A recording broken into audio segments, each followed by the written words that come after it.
Estás escuchando Entrevistas con Charlie.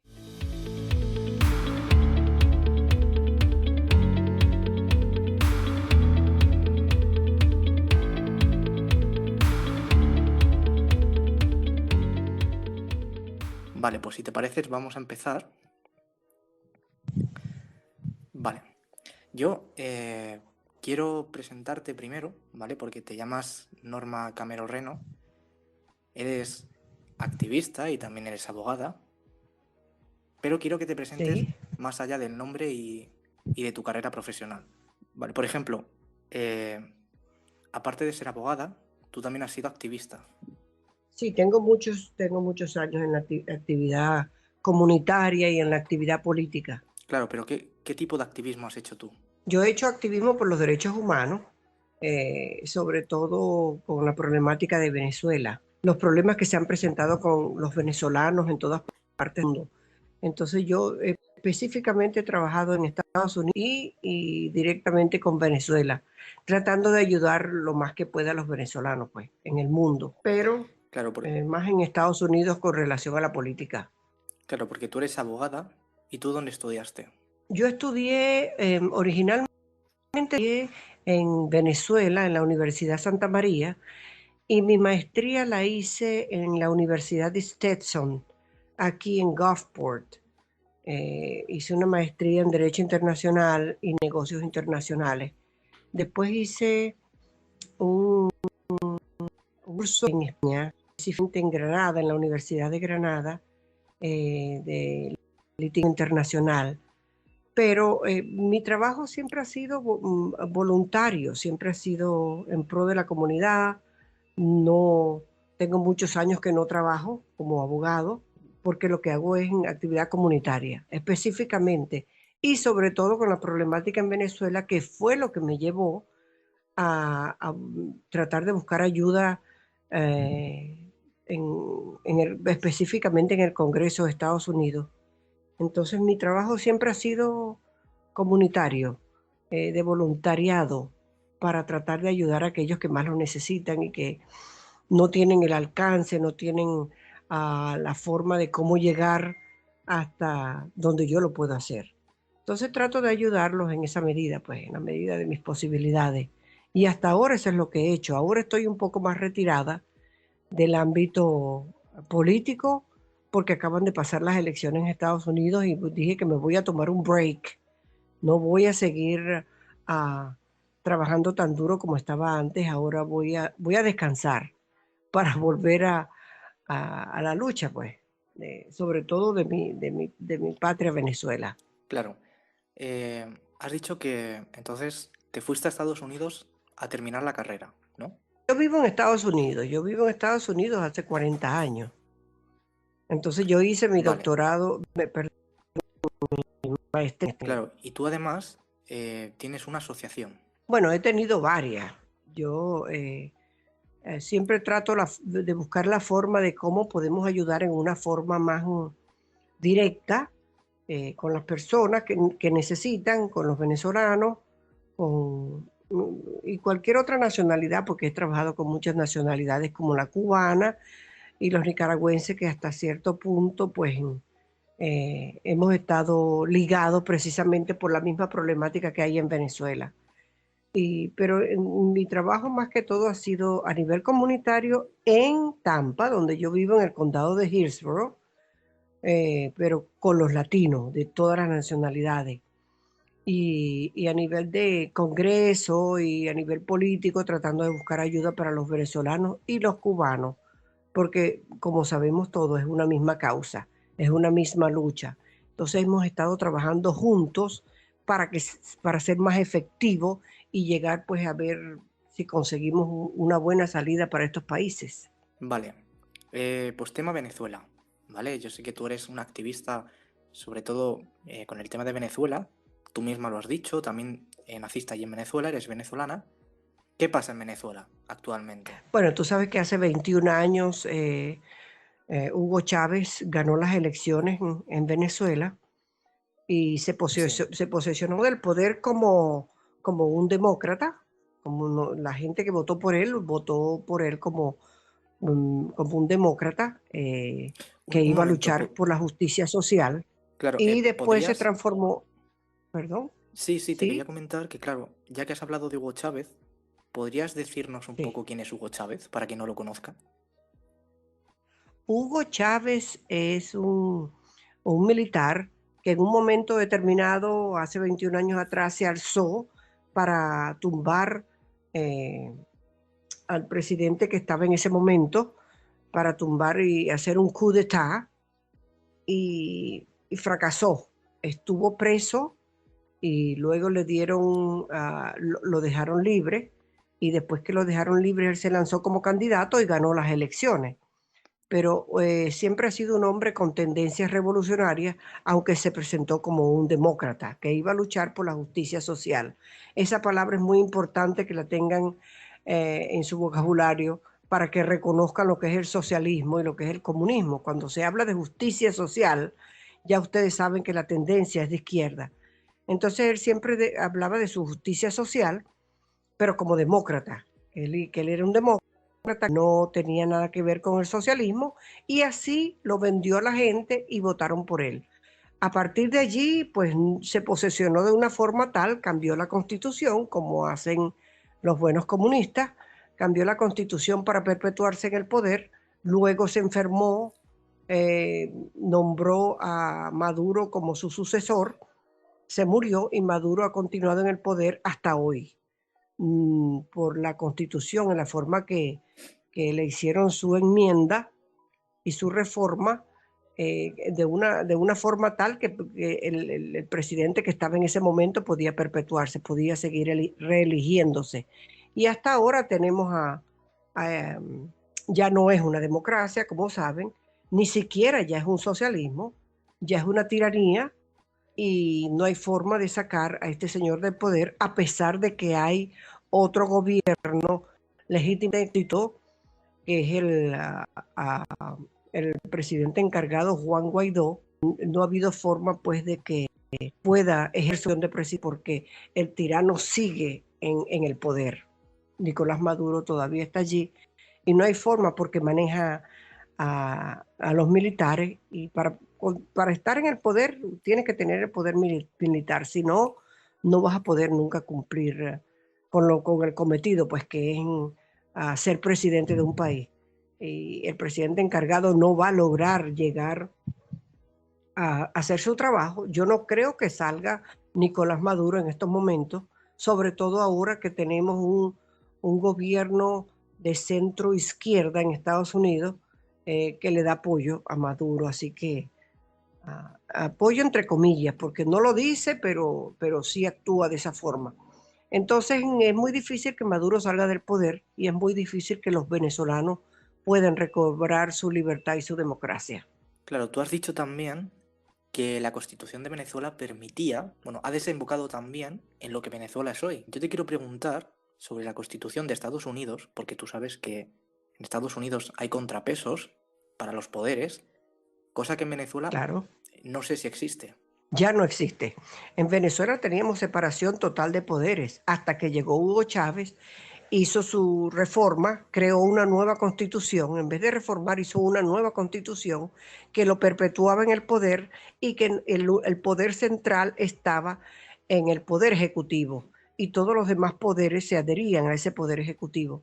En cambio que en Estados Unidos no, en Estados Unidos tenemos los pesos y contrapesos, que es el balance que tiene la Constitución para tener una separación de poderes perfecta como existe.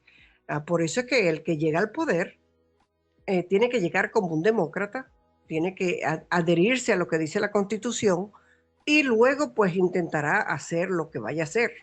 Pero hasta ahora no lo hemos visto, pero tendría que haber, tendría que haber un, un cambio en esa Constitución tan radical, que va a ser muy difícil, porque no es que la Constitución de Estados Unidos sea una constitución pétrea, porque sí permite los cambios, permite las enmiendas, pero se necesitan casi la mayoría absoluta del Congreso para que haya una enmienda en esa Constitución de fuerza, que le cambie el sentido a la Constitución. Entonces, vamos a ver qué pasa. Yo todavía estoy esperando a ver cuáles van a ser las noticias, porque de repente empiezan a hacer cambios como se están haciendo solamente con la firma del presidente, que nunca se había visto en la historia que un presidente en una semana de gobierno, firmara 41 órdenes ejecutivas de nuevas leyes. Esa es la primera vez en la historia.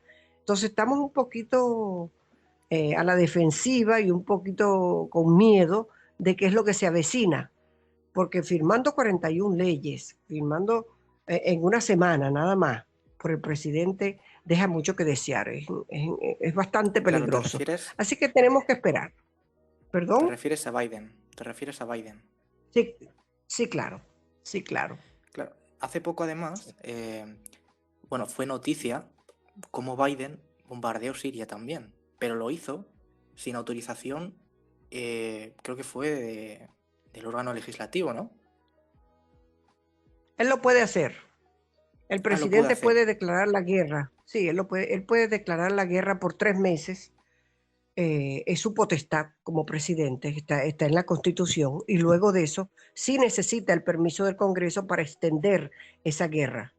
Pero él lo hizo porque lo podía hacer. Pero nosotros hemos venido evitando la guerra en cualquier lugar, el enfrentamiento bélico, no lo queremos. Pero apenas llega al poder y ya bombardeó. Es bien difícil lo que estamos viviendo en este momento. Entonces sí tenemos mucha preocupación y estamos esperando a ver qué es lo que va a pasar, porque este primer mes ha sido un desastre.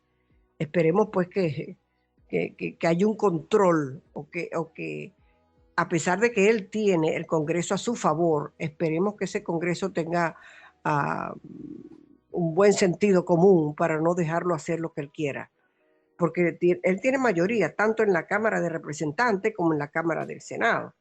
Entonces él puede hacer lo que él quiera porque puede conseguir el apoyo absoluto del Congreso, pues. Es Claro, preocupante lo que está pasando en Estados Unidos. Claro, pero también hay que tener en cuenta que, bueno, en Estados Unidos, aunque tú seas un demócrata, los demócratas pueden que no estén de acuerdo contigo también. Entonces, una de las cosas que los demócratas han hecho han sido muchos de ellos criticar a Biden por eso. Esa es la esperanza que tenemos, que siga de esa forma, que si ven que Biden va a cometer un error o va a hacer algo indebido, que no lo permitan, porque no se trata aquí de un partido político, que es lo que tenemos que estar pendiente. Esto no se trata de una persona, ni de un partido político, ni de un deseo de perpetuarse en el poder. Esto se trata del país. Esto se trata de Estados Unidos de América. Nosotros todavía continuamos siendo la primera potencia del mundo, a pesar de lo que digan. Entonces, estas iniciativas que está tomando el presidente actual son muy peligrosas, muy peligrosas. Y todo esto puede conllevar a una tercera guerra mundial que nadie quiere. Entonces, a pesar de que en el gobierno anterior con el presidente Trump, todo el mundo decía, no, que Trump es loco, que nos va a llevar a una guerra, que esto va a ser un desastre. Mucha gente lo dijo. Y el presidente Trump siempre evitó la guerra, siempre buscó la forma de negociar e hizo unas acciones, unos acercamientos a países que fueron cosas increíbles y que no se dice, que la prensa no lo divulga. Entonces eso lo hizo el presidente Trump, a pesar de todo lo que predecían acerca de lo que él podía hacer. Sin embargo, con este señor que venían diciendo, no, que es un señor tranquilo, nada, en el primer mes ya estamos viendo los primeros las primeras formas de cómo él va a actuar. Esperemos que tenga buenos consejeros a su alrededor y que el ministro y que el Congreso pues lo sepan llevar. También que estamos viendo un problema muy serio con el presidente, que es el presidente está un poco senil, no está en sus cabales. Y eso estamos hablando del presidente de Estados Unidos de América. Entonces, esto es sumamente peligroso, no para Estados Unidos solamente, esto es peligroso para el mundo. Entonces, tenemos que estar ojo a visor, tenemos que estar educándonos a diario, pendiente de lo que se está haciendo, en contacto con las autoridades, en contacto con el Congreso y hacerle llegar nuestras inquietudes. Por eso yo siempre le digo a la gente que me pregunta al respecto, yo le digo, bueno, pero tienes que buscarte a tu representante o a tu senador y escríbele tus inquietudes, porque aquí en Estados Unidos es muy fácil que tú tengas una comunicación directa con las autoridades, porque lo primero que te hacen es preguntar por tu código de área, tu zip code, y allí te manda directamente a quién tú le tienes que escribir. Allí aparece todo, está el email, el teléfono, como tú te quieras comunicar. Entonces hay que estar pendiente y hay que notificarle a las autoridades el concern, la preocupación que pueda uno tener como ciudadano. Y eso es muy tomado en cuenta. Por eso es que la gente aquí, su opinión es tan importante. Recordemos que en la Constitución, en su preámbulo, dice we the people, nosotros, la gente, porque el poder lo tenemos nosotros. No lo tiene el presidente, no lo tiene el Congreso y no lo tiene,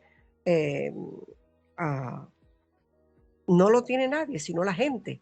Nosotros somos los últimos es decir, los últimos en opinar y los primeros a quien se les va a tomar en cuenta, porque es la palabra nuestra lo que importa. Si somos mayoría, pues el Congreso no puede actuar.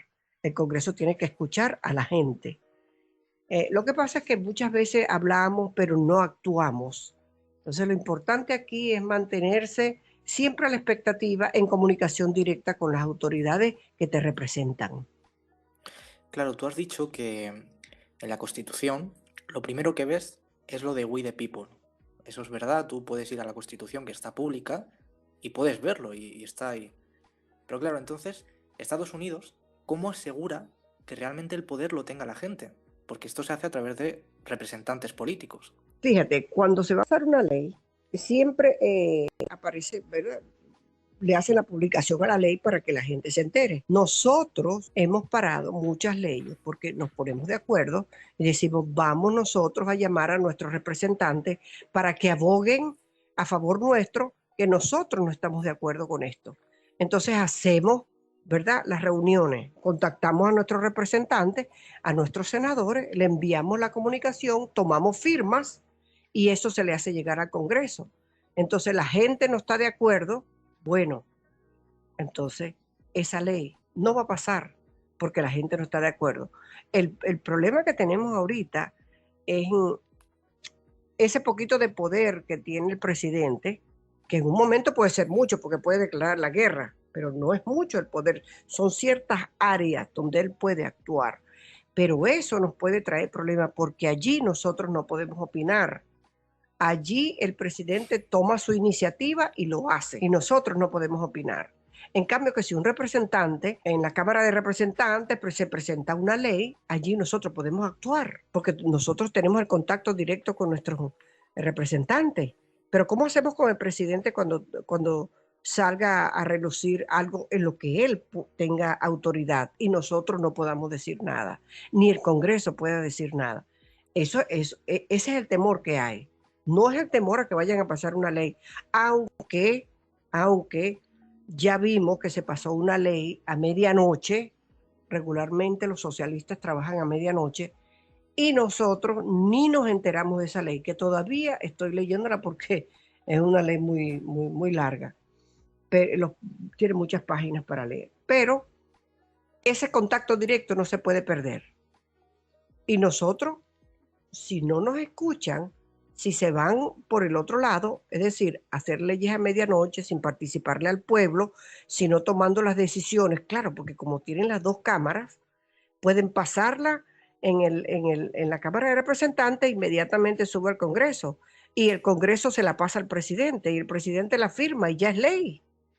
Entonces, como está el presidente con las dos cámaras, con las dos partes del Congreso a su favor, no va a haber, son muy pocas las personas que se van a oponer, porque si el Senado se la pasa al presidente, el presidente ni la va a ver, la va a firmar y ya, porque viene de su gente, viene del Congreso, y la que maneja el Congreso, lamentablemente, es the Speaker of the House, a pesar de que hay un presidente en el Congreso, que es el vicepresidente de la República, pero the Speaker of the House es la que está manejando, está moviendo las teclas en el Congreso, que es una señora que es reconocida socialista, eh, muy peligrosa también. Entonces, la lucha de poder que existe en estos momentos es grande, porque los republicanos no van a poder hacer nada, no pueden, no tienen la mayoría en ninguna parte. En el gobierno anterior, con el presidente Trump, la Cámara de Representantes la tenían los demócratas y el Senado lo tenían los republicanos. Entonces había un balance, pero ahora no hay balance. Ahora todo le pertenece a los demócratas. Cámara de Representantes, Senado, el presidente, la Speaker of the House, todo eso es demócrata. Y sabemos la tendencia izquierdista que existe en los demócratas. Ese es el temor que hay. Ese es el temor que hay. Falta ver, que esperemos a ver cómo va a reaccionar esto. Sí, los demócratas, porque hay mucha gente seria en el Senado y en la Cámara. Muchos demócratas que son gente honesta y gente buena, que no espero que no vayan a permitir que se vuelva esto una locura, como lo que estamos viendo cuando el presidente firma estas órdenes autoritarias sin pensarlo, sino, bueno, hay que dispararle a Siria, hay que atacar a Siria, hay que hacer esto, hay que hacer lo otro, y todo el mundo dice, ok, no está fácil la situación en Estados Unidos. Vale, genial. Entonces, hemos hablado de las leyes. Ahora imagínate que yo soy una persona normal en Estados Unidos y yo quiero proponer una ley. Yo quiero proponer una ley antitabaco en un distrito especial. ¿Qué tendría que hacer yo? Muy fácil, tú haces tu esbozo de la ley, tú te comunicas con tu representante, porque siempre tienes que mantener esa puerta abierta, ¿verdad? Y tú puedes ir a, por ejemplo, en Florida, donde estoy yo,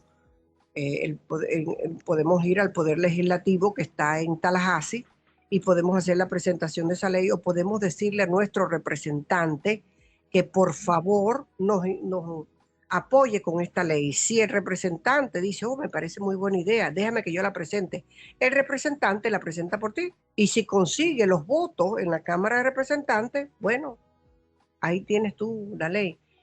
Siempre, claro, esa ley la van a estudiar, por supuesto. Eso no es una ley que pasa de un día para otro. Pero si tú tienes a tu representante de tu lado, le gusta la ley, bueno, casi la mayoría de esas leyes se han pasado de esa forma, que son personas que han tenido la buena voluntad de estudiar, de buscar una forma, como la última ley que se pasó, de que no debes textear cuando estás manejando. Fíjate, una cosa que debió haberse hecho hace mucho, pero no se había hecho. Y sin embargo, una representante en nuestro distrito, en Tampa específicamente, presentó ese proyecto de ley, consiguió los votos y pasó en la Cámara. Entonces, ahora lo tenemos, pues. Pero recuerda que estas son leyes que funcionan a nivel local, leyes estadales, leyes municipales, porque recuerda la separación de poderes. El hecho de que Texas haya dicho, nosotros vamos a abolir el uso de las máscaras.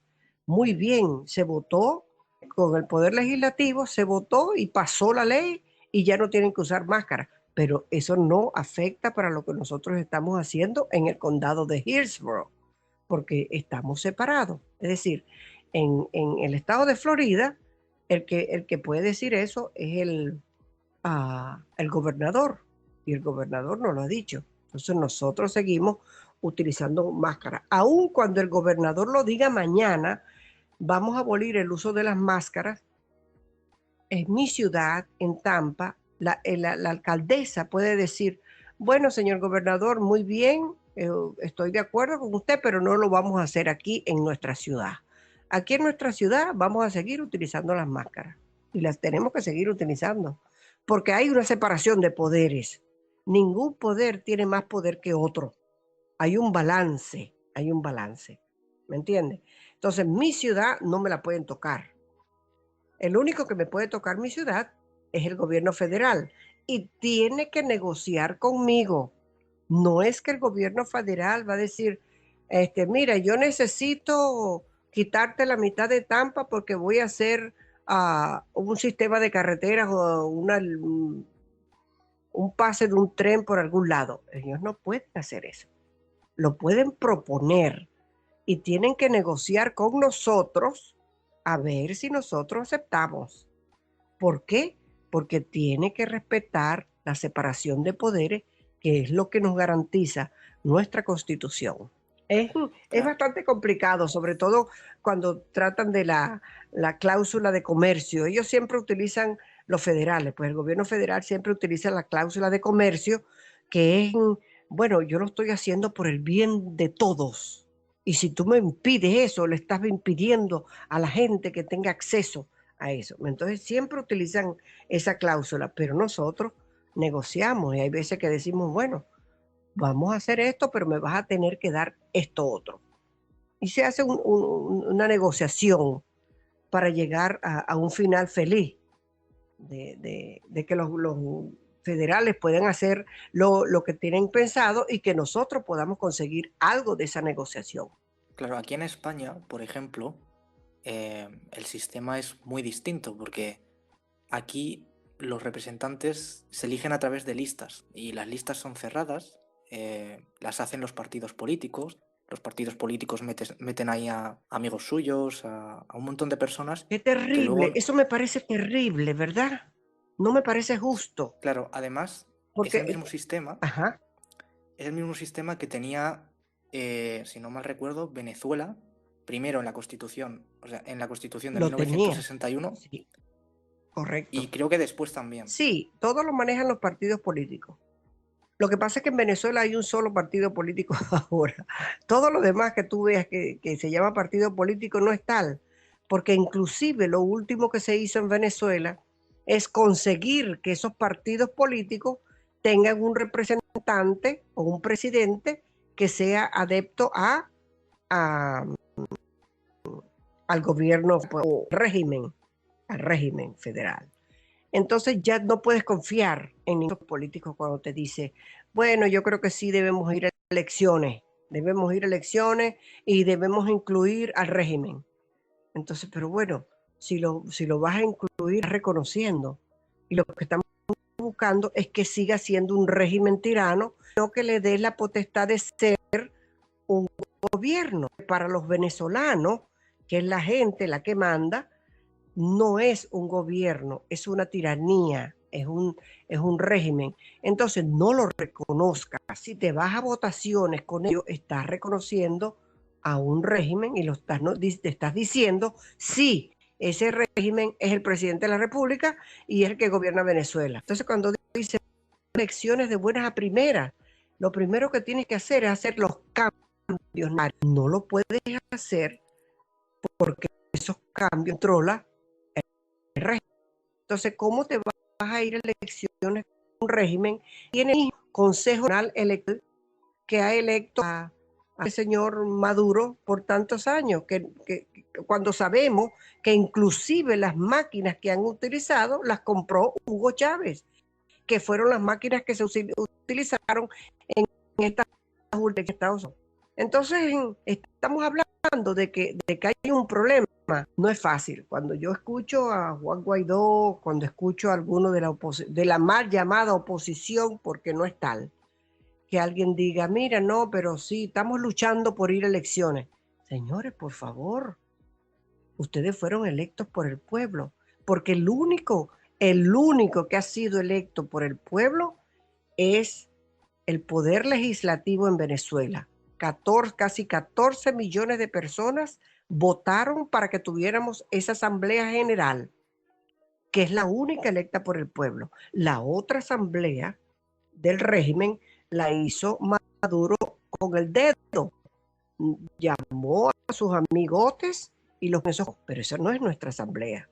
Esa no es la asamblea representativa del pueblo. Entonces hay que desmenuzar un poco lo que está pasando en Venezuela para saber a ciencia cierta dónde está parada la gente, por qué la oposición quiere hacer lo que diga el régimen, por qué se quiere ir a elecciones, por qué, si sabe que no va a ganar, si eso lo tiene ganado Maduro con sus secuaces de Smartmatic, eso lo sabemos. Todo el mundo, no los venezolanos, todo el mundo lo sabe. El 95% de los venezolanos está listo para salir de eso porque se está muriendo de hambre, porque no puede subsistir, porque ganando 75 centavos de dólar al mes no le alcanza ni para comprar un pollo, que sus hijos están muriendo de hambre y los tienen que mandar a otros países para que manden las mesadas y puedan subsistir. Eso lo sabe el mundo, porque personas como yo se han encargado de divulgarlo. Nosotros hemos sido ese canal de información para el mundo, porque las televisoras no dicen nada, somos nosotros los que llevamos el mensaje. Entonces, si nos vas a quitar a nosotros ese trabajo tan grande que hemos hecho durante tantos años y vas a venir a decir tu oposición, vámonos a elecciones, no debes. Entonces no estamos representados ni por el régimen ni por la oposición. Los venezolanos están solos. Mucho. Yo tengo tanta cantidad de gente que me llama a diario, que se comunica conmigo. Norma, ¿qué vamos a hacer? Ahora tenemos este gobierno, no nos va a apoyar. Bueno, lamentablemente, ahorita estamos en el limbo. Los venezolanos están en el limbo, no tienen salida. En este momento, si alguien me dice, ¿hay alguna salida? No hay.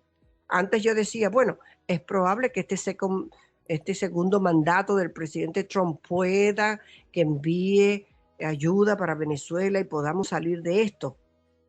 Esa era la esperanza que había, ¿verdad? Pero ahora no la tenemos.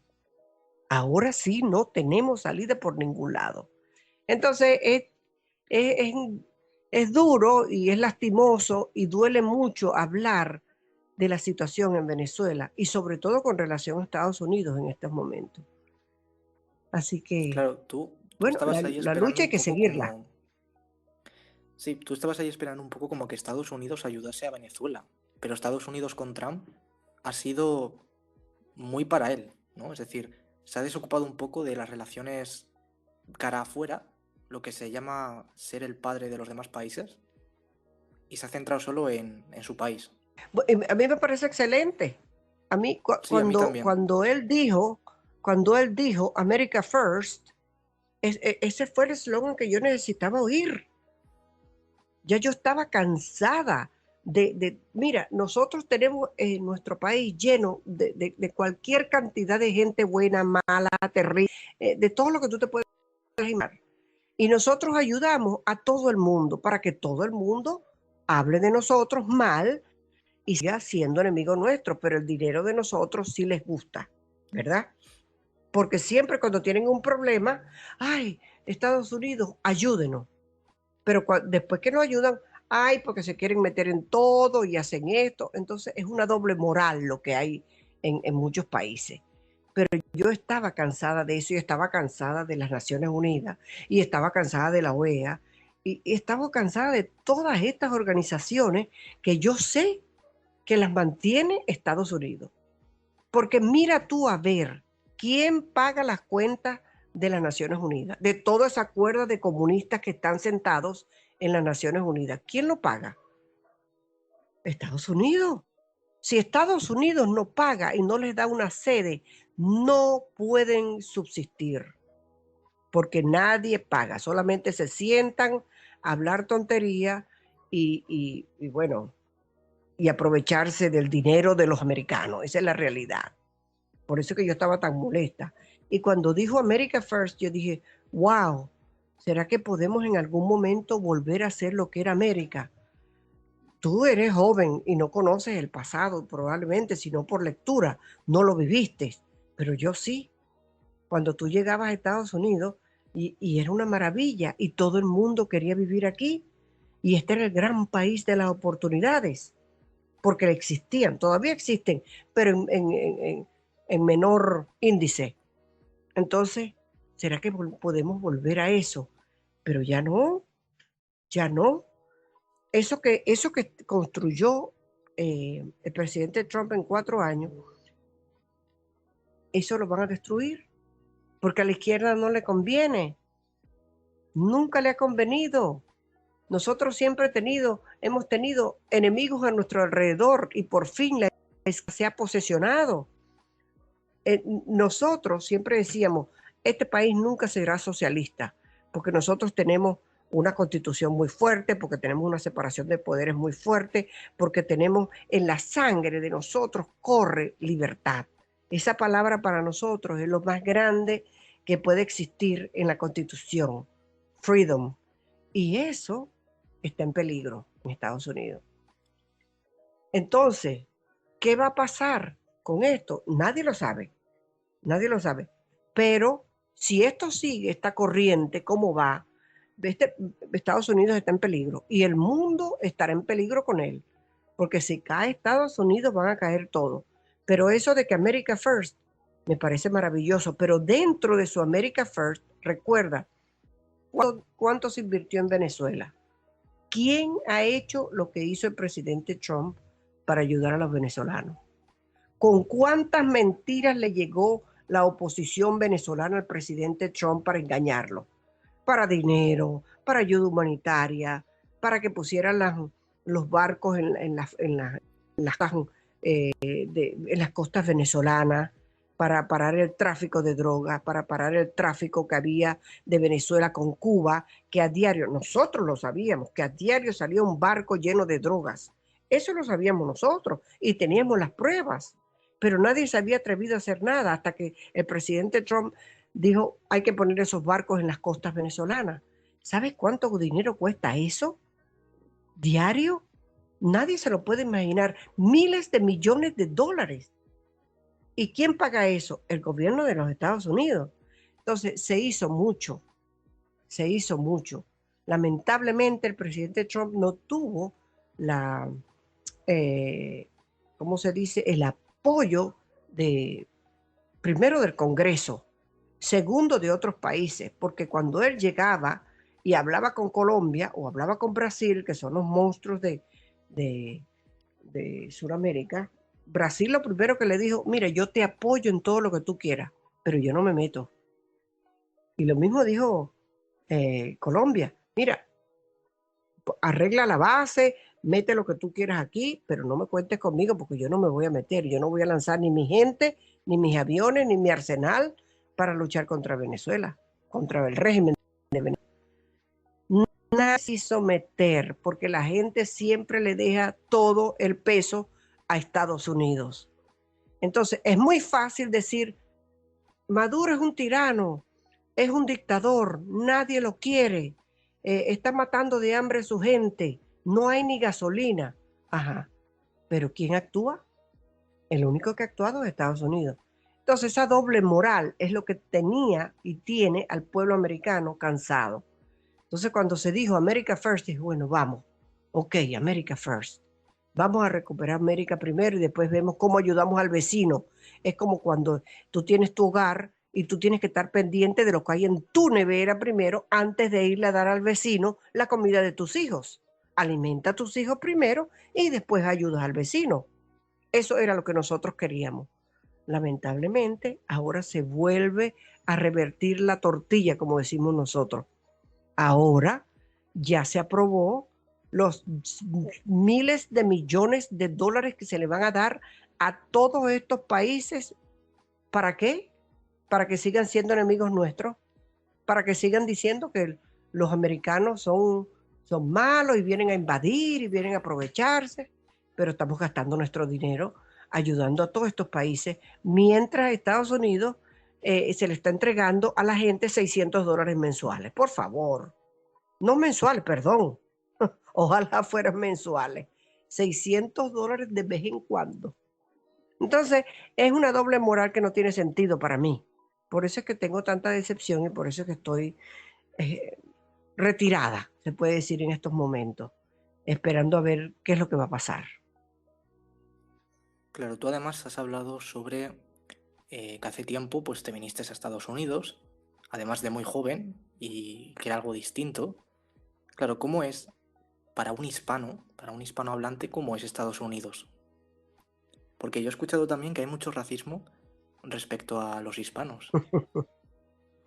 Mira, no, países racistas, chicos, los países nuestros. Los países de Latinoamérica son racistas. Nosotros, como racistas como nosotros, no hay, mira.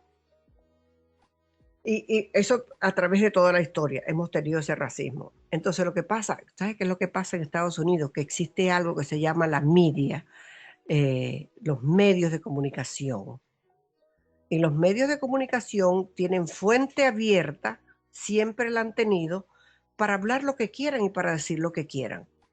Entonces, siempre la media ha dicho, de todos los gobiernos, no es de un solo gobierno, sí que el racismo, que la discriminación, que tal. Mira, cuando tú llegas a un país como Estados Unidos, como llegué yo, o como llega la mayoría de la gente que viene de otros países, nosotros no sabíamos lo que era la palabra discriminación, porque en Venezuela, ay, no, tu hija se va a casar con un negro. Oh, no, por favor, ¿cómo vas a echar a perder la raza? Yo me acuerdo de esas expresiones, pero nosotros no sabíamos que eso era discriminación, ¿verdad? Yo no sabía y muchos todavía no lo saben.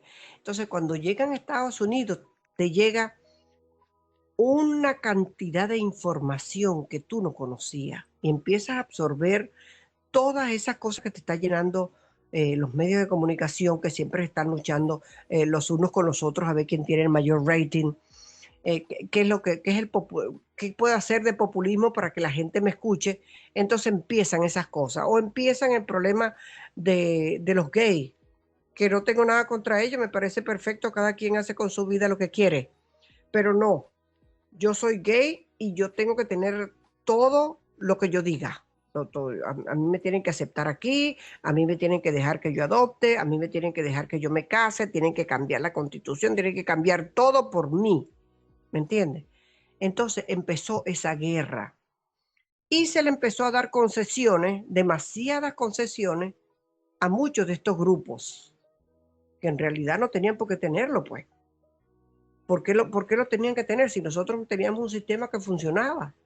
Entonces, ¿por qué tenías que cambiar todo esto? No, porque yo tengo el mismo derecho a casarme. Pero ¿quién dijo? Si nosotros tenemos un código, por lo menos en Venezuela tenemos un código civil que dice que el matrimonio es entre un hombre y una mujer.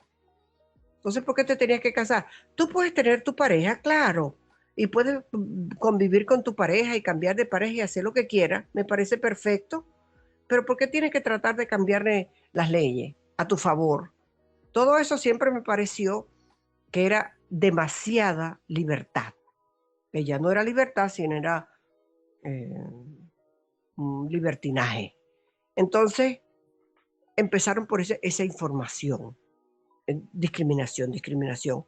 Los negros siempre luchan porque son discriminados. Déjame decirte que yo nunca fui discriminada en Estados Unidos a excepción de dos personas de color, dos negros. Nunca me sentí discriminada en ninguna parte. Los negros sí son fuertes, porque donde están ellos no quieren que estén los demás. Bueno, puede ser porque han sido muy castigados, porque fueron esclavos por mucho tiempo, por las razones que fuesen. Pero, ¿cómo vas tú a exigirle a los demás, verdad, que todo tiene que ser a favor tuyo? Los hispanos no tenemos ningunos derechos allá. Y allá, sin embargo, los hispanos tienen tienen las mismas oportunidades, porque yo tenía un grupo de becas que tenía por lo menos de 8 a 12 becas anuales que conseguía para los hispanos. Y ahorita pertenezco a varias organizaciones que le damos esa oportunidad a los hispanos.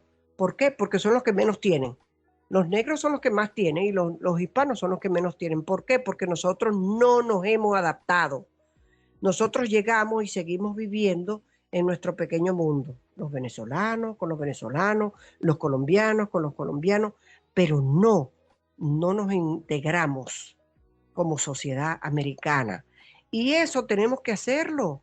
Tenemos que aprender a vivir en esa comunidad. porque es como que yo llego a España y yo pretendo que tú cambies tu mentalidad. Porque yo soy venezolana, tú me tienes que aceptar así y tienes que aceptar lo que yo pida y las leyes que yo pida. ¿Qué es eso? Yo estoy llegando a tu país y tú me abriste las puertas, debo estar agradecida de que me ayudaste, de que me abriste las puertas. ¿Por qué tengo que intentar cambiar tu forma de vida o tus leyes? Se ha perdido ese respeto. Entonces, no estoy de acuerdo con esa gente que llega a imponer, o que si estoy discriminada, o que si hay racismo. El racismo ha existido siempre. La discriminación ha existido toda la vida. En nuestros países lo tenemos, bueno, en demasía. Entonces, ¿cuál discriminación? Claro, la de los medios de comunicación. Es verdad, eso sí. Eso por conseguir un poquito de rating, te van a cambiar todo y te van a lavar el cerebro para que tú creas que solo en Estados Unidos existe discriminación y existe racismo. Por lo menos yo lo veo de esa manera. Vale, también, bueno, hemos estado hablando antes de la Constitución y yo te quería preguntar que aparte, bueno, dentro de la Constitución hay una Carta de Derechos. ¿Para qué sirve esa carta realmente? Bueno, cuando se hizo la Constitución, en esa época, nuestros padres fundadores hicieron mucho trabajo para que esa carta, esa Constitución fuera lo más perfecta que pudiesen, pues. Y se quedaron muchos derechos que en esa época ni se nombraban, ¿verdad? Ni existían y se quedaron por fuera. A medida que han pasado los años, a medida que ha pasado el tiempo, se ha incorporado una cantidad de derechos que nosotros, el derecho de los niños, el derecho de la mujer, el derecho al voto, el derecho a la libertad de expresión. Esas cosas no se escuchaban en la época que se escribió la Constitución. Por eso se creó la Carta de los Derechos con los 10 primeros artículos que fueron excelentes, excelentes en la Carta de los Derechos. Uh, pero recordando pues de que esa Carta de los Derechos es igual que decirte la Carta de los Deberes, porque así como tú tienes esos derechos, tú tienes unos deberes que tienes que cumplir y a la gente se le olvida. Entonces llegan y dicen, no, porque este es mi derecho. Claro, pero ¿cuál es tu deber? ¿Verdad? Cuando tú pisoteas mis derechos en un momento determinado, tú pierdes tus derechos porque me estás pisoteando los míos. Estás atentando contra mis derechos. Entonces los derechos tuyos también los están perdiendo porque no te pueden dar a ti los derechos que tú no le brindas a la otra persona. ¿Por qué? Porque no estás reconociendo tus deberes. Entonces esa Carta de Derechos fue creada precisamente para adaptarse a los tiempos. Y ahorita hay una cantidad de leyes, hay como 200 y tantos artículos que se están estudiando. Eso tarda años, el estudio de esos artículos, para ver cuáles van a ser incorporados en la forma que van a ser.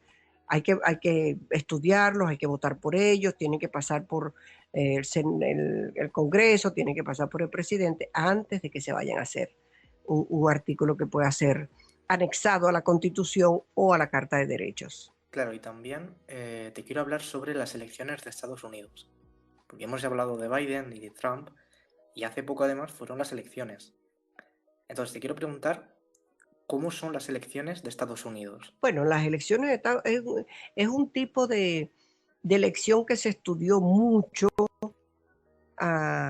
también por nuestros padres fundadores, se estudió mucho para que fuera bien equitativa, para que un estado no tuviera más poder que otro estado, porque si no, ¿verdad?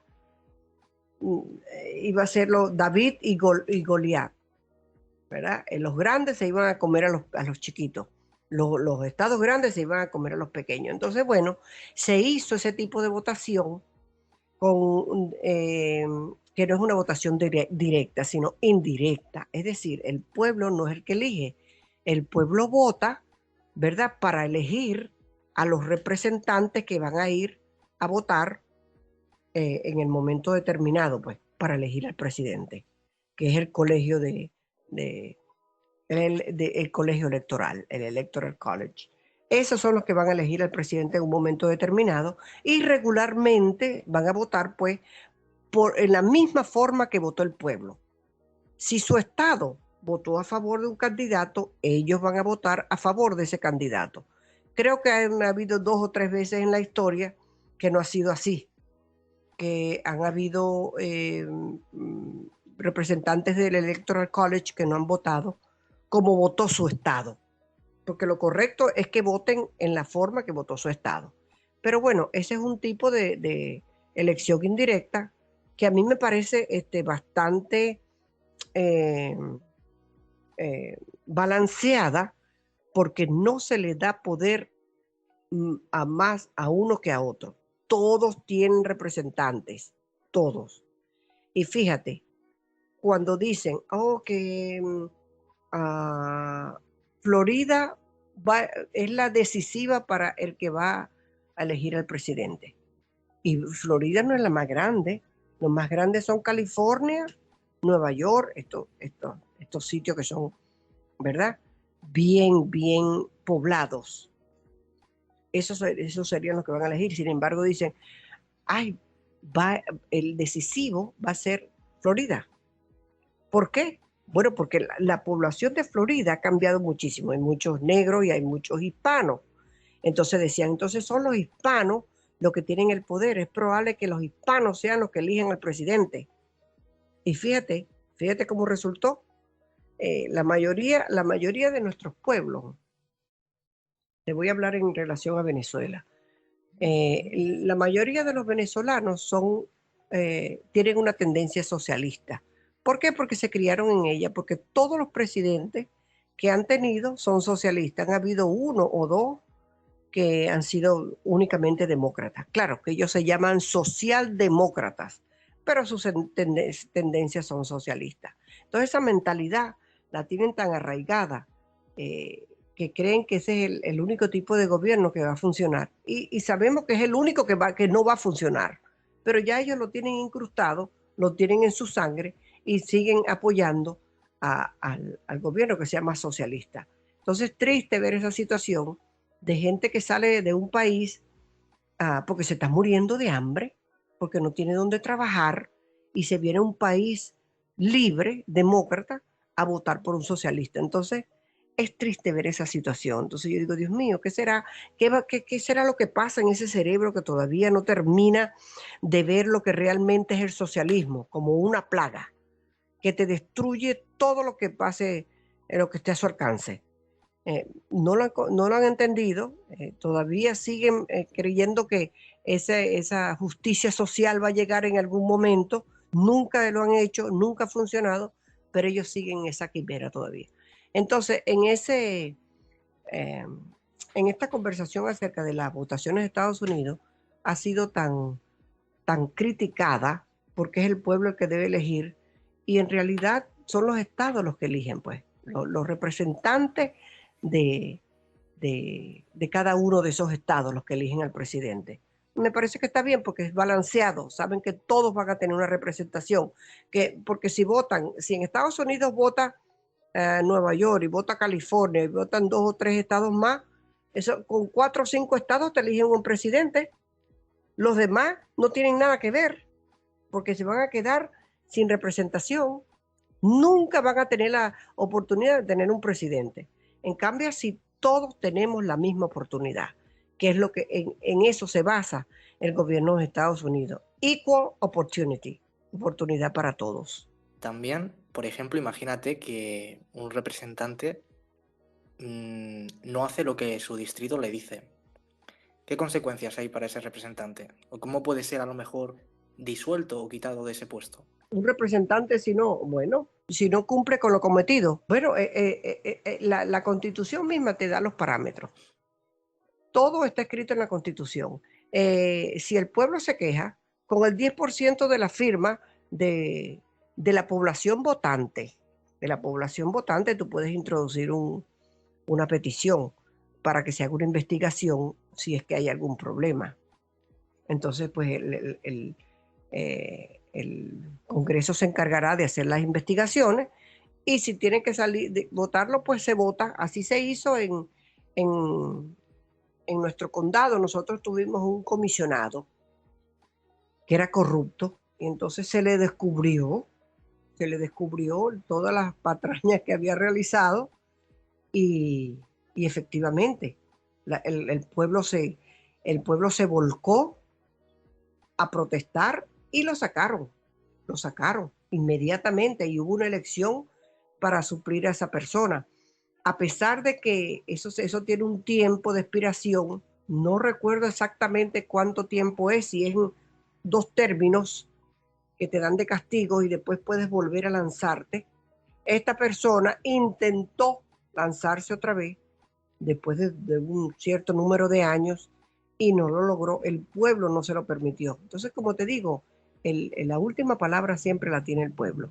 Bueno, también quiero tratar contigo el tema del Capitolio, porque, bueno, tú lo sabes seguramente, que el Capitolio está dentro de lo que se llama, creo que era un triángulo de no sé qué, la zona más segura de Claro, ese sitio. sí, claro, claro. Claro, entonces, por ejemplo, cómo la gente pudo entrar al Capitolio siendo Trump el que estaba de presidente todavía y no fue hábil para, por ejemplo, mandar más policías al lugar, porque había muy pocos policías en ese momento. Bueno, eso tiene su explicación bastante extensa, pero la tiene. El presidente llamó, dijo que lo fueran a acompañar, que lo acompañaran al Capitolio, ¿verdad? Que para que estuvieran, para que él sentirse, ¿cómo se dice? Supported, apoyado, para que le dieran apoyo. La gente se fue, pero la gente viene arrastrando mucha rabia desde hace mucho tiempo, mucha rabia. De los 2 partidos, porque no estamos hablando de un solo partido, estamos hablando de los 2 partidos. Hay mucha rabia acumulada y había un temor porque sabíamos de que en las elecciones hubo un fraude, eso se sabe. Lo que pasa es que, bueno, no se quisieron hacer las investigaciones como debían haberse hecho, porque donde están metidas las manos de Smartmatic, que es la compañía de votación de Venezuela, sabemos que hay un fraude. Eso ha pasado en todos los países donde ellos han estado. Entonces la gente tenía mucha rabia y del otro lado había una rabia, pero una rabia fabricada, que se le pagó a la gente para que fuera a protestar, a quemar. Tú viste por allí todos los destrozos que hubieron, los actos de vandalismo, específicamente de los demócratas, porque allí no estuvimos, allí no hubo más nadie, sino los pagados por los demócratas para que fueran a destrozar. Entonces, el presidente llama para que lo vayan a apoyar. La gente se va a ir viendo de rabia. Muchos de ellos rompieron el cerco y se metieron. Tanto la gente de Trump como la otra gente disfrazada. Había mucha gente que después se consiguió, porque salieron las pruebas de las fotografías de las personas que pertenecían a Black Lives Matter y Antifa. A esas 2 organizaciones se le vieron las caras de las personas que habían. Entonces los 2 partidos cometieron un grave error. No se puede entrar a un recinto sagrado. El Congreso es un recinto sagrado, es el recinto de la ley. Allí no debió haber pasado eso nunca, pero tampoco debió haber pasado un fraude y de haberlo dejado pasar. Entonces, estas elecciones han sido lo peor que ha pasado en la historia de Estados Unidos. Lo peor, donde hasta los jueces muchos no quisieron emitir una opinión. Dijeron, no, aquí no hay nada que investigar. Deje eso así. Otros dijeron, no, las pruebas no son suficientes. Entonces nosotros preguntábamos, bueno, pero ¿cuánto tú tienes que robar para decir que eres un ladrón? ¿Eres tú un ladrón si te robas 10 millones de dólares o eres tú ladrón si te robas 100 dólares? Igualmente eres un ladrón. No quisieron aceptar esa petición de que se abriera una investigación como debía ser acerca de las votaciones, cuando a medianoche se apagaron las máquinas y después se volvieron a prender. lo mismo que pasa en Venezuela cada vez que hay una elección. A medianoche se apagan las máquinas, luego se encienden y todos los votos van para Maduro. Eso, eso ha sido así desde hace 21 años, desde que ganó Chávez, la primera vez que ganó en buena lid. Después de allí lo que ha habido es pura trampa, pues puro fraude. Entonces no se permitió eso. Entonces la gente estaba brava. Y lo que fue salir a demostrar su rabia, a matar su rabia de alguna forma, e intentaron hacer lo que hicieron, pues meterse a un recinto sagrado. Eso fue terrible, ambos partidos son culpables, yo considero que eso no debió, que los culpables deben pagar por eso, porque eso jamás debió haber sucedido.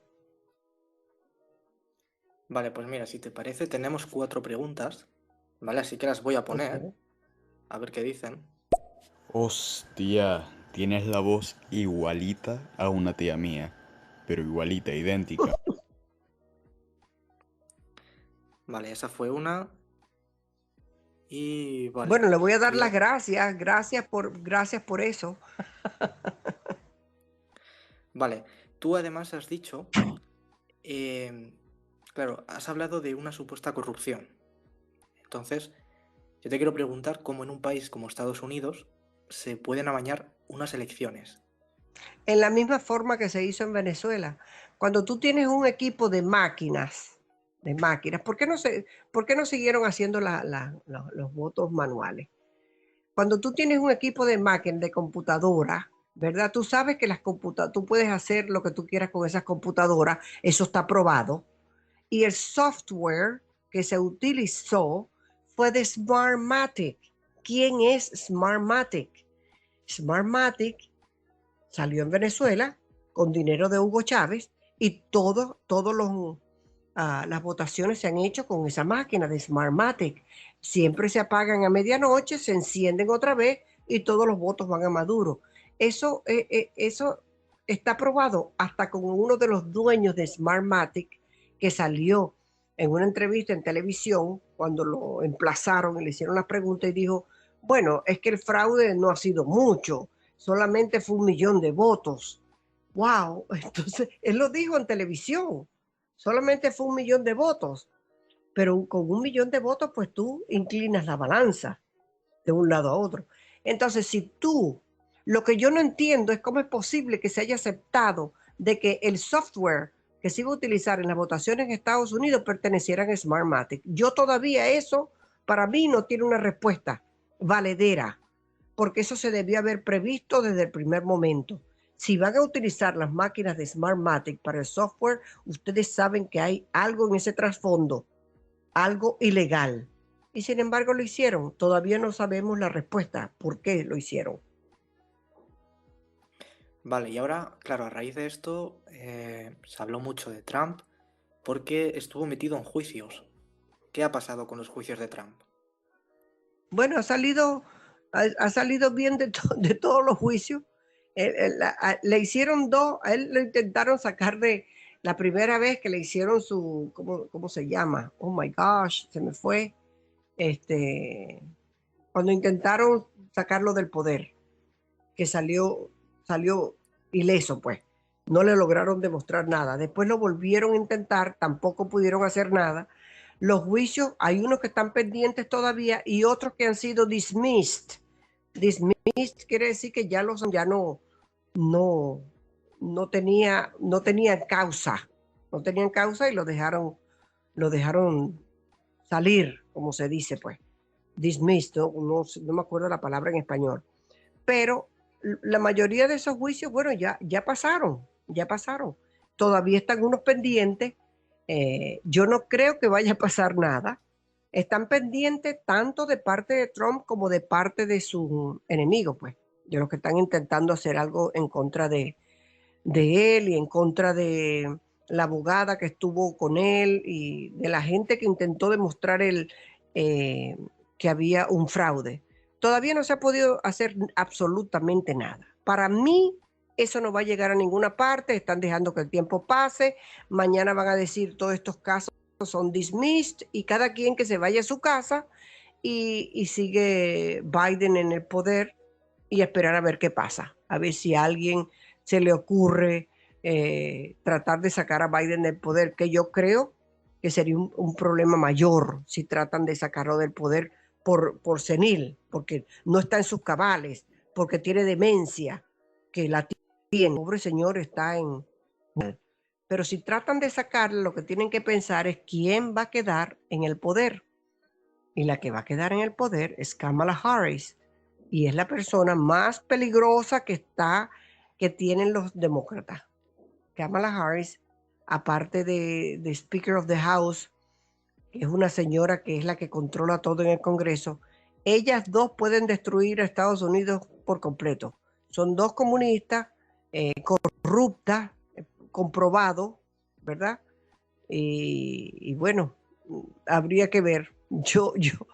No es que yo preferiría tener a una persona senil como presidente, porque es un peligro también, pero la alternativa, que sería Kamala, es peor. Entonces, no sé, yo le tendría mucho miedo a que Kamala entrara en el poder. Esa es la realidad.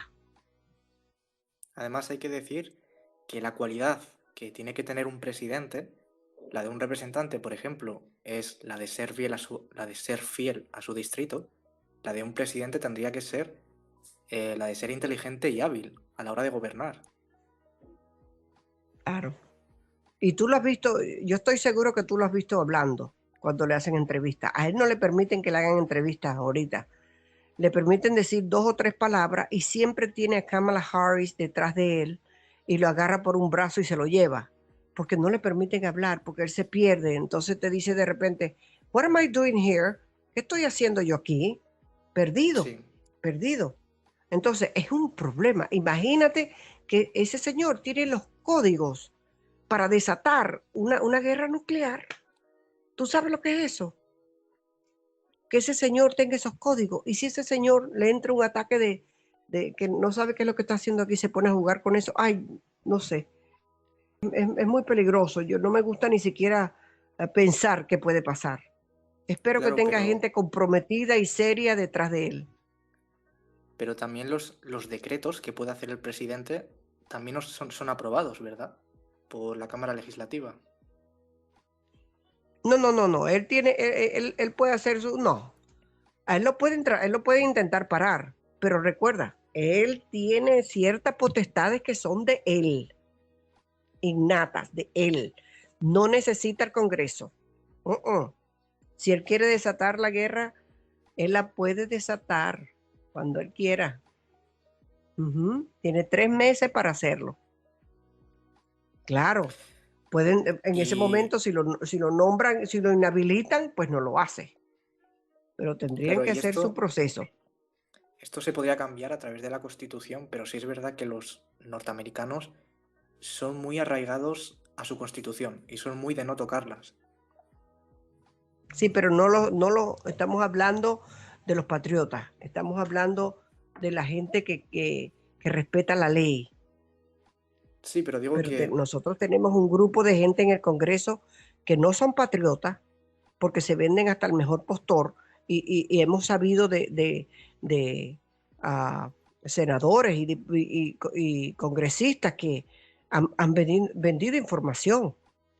Nosotros en el Congreso hay de todo. Y hay gente que por un puñado de dólares se vende al mejor postor. Lo que pasa es que tenemos gente muy buena también, que son los que contrarrestan, ¿entiendes? Si no, eso sería un desastre, porque todo el mundo quisiera tener a alguien en el Congreso para que le haga el lobbying, ¿verdad?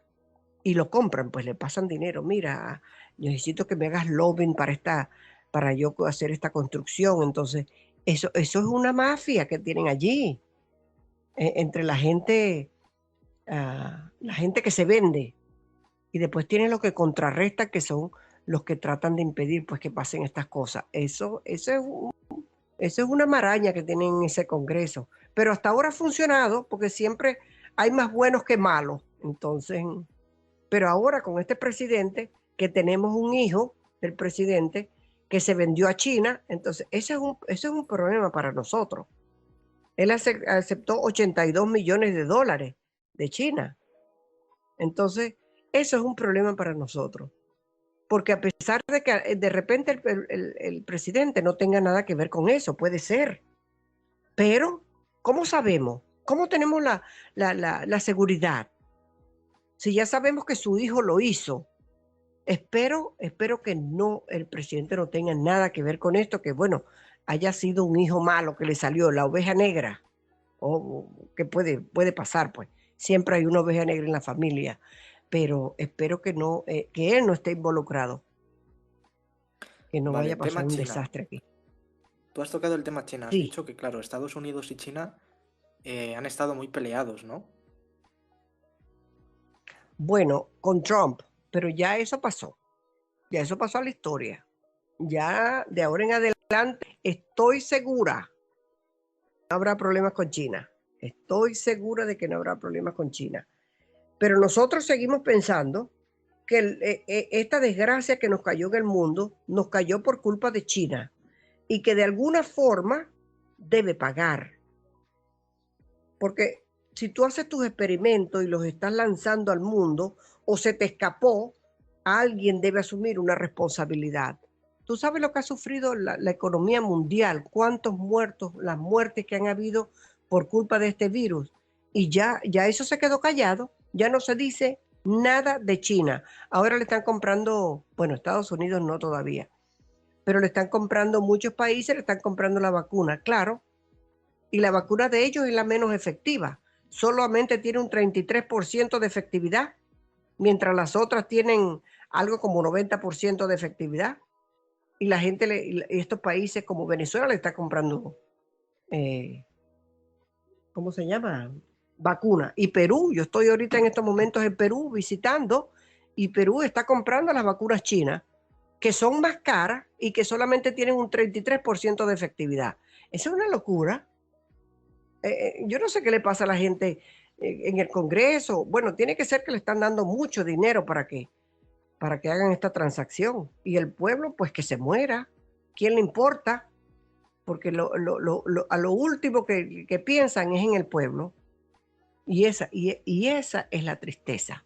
Que no se piense en el bien común, sino ver cómo nosotros vamos a, a beneficiarnos y cómo vamos, bueno, que se lleve por delante a quien sea.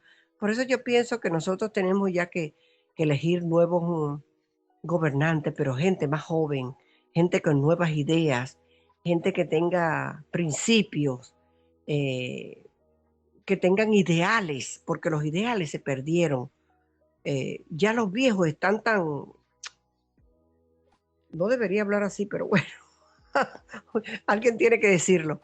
Ya los viejos nos hemos vuelto un problema porque tenemos cosas tan arraigadas y no estamos creciendo a la velocidad de la tecnología. Entonces, hay que cambiar, hay que darle oportunidad a la gente joven, pero honesta, gente con ética. Eso es lo que nosotros necesitamos. Y sacar toda esa cantidad de viejos, por ejemplo, en el Congreso de Estados Unidos. Hasta el mismo presidente Biden tuvo 42 años de congresista.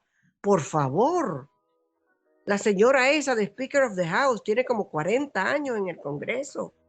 Esa gente no trabaja, esa gente ya no hace nada, están seniles.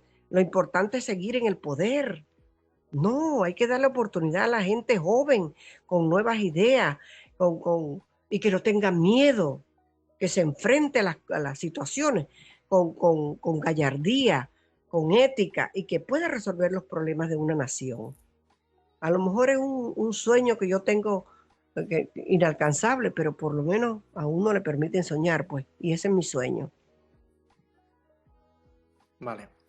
Bueno, pues llevamos ya un poco más de una hora de entrevista. Las preguntas Wow. ya las hemos terminado.